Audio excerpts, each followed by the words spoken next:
for a number of years, IT Convergence has been working with global US-based multinationals on large transformation projects, including shared service center initiatives.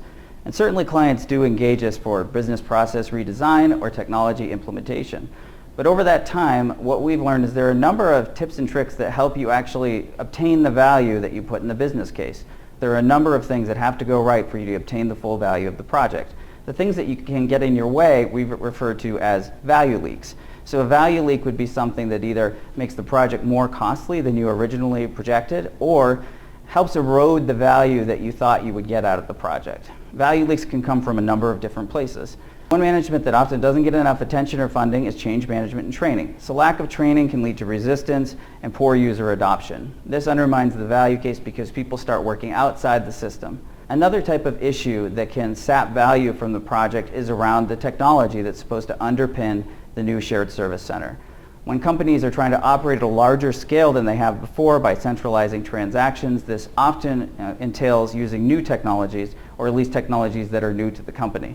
So because the company may not have those skills internally, this can introduce another risk to the project. When companies are processing transactions at a very high volume, the length of time it takes to complete each transaction really matters. ITC has invested in a technology called Cloudio that can allow you to continue to work with eBusiness Suite through APIs, but use a streamlined user interface that's easier for the users and can help you complete each transaction more quickly. One of the most common types of value leaks are missed requirements. Companies rush through the design phase of the project eager to get into implementation.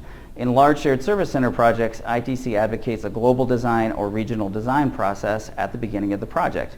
A missed requirement will often lead to people working outside the system, which undermines the value proposition of the project.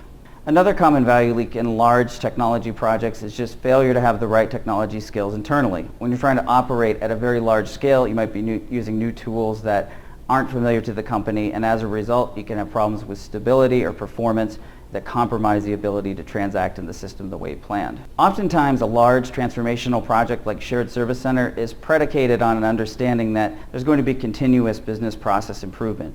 In order to do this, you have to start by baselining your business processes, and then you need a mechanism to continue to look at the processes.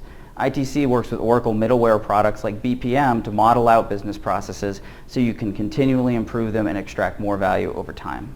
Another very common value leak is lack of training. ITC can provide skills assessments prior to go live to ensure that key business users have the knowledge of the system they need to transact successfully. After go live, we find that many users will come up with routine problems and issues, and they go to the help desk or to one of their colleagues for help. ITC works with self-service learning tools such as Oracle UBK to give people a way to solve their own problems. So ITC will be having a series of webcasts on these topics and others that talk about how to get the full value from your large transformational project. Click on the link embedded in the description to get more information or to register for the webcasts.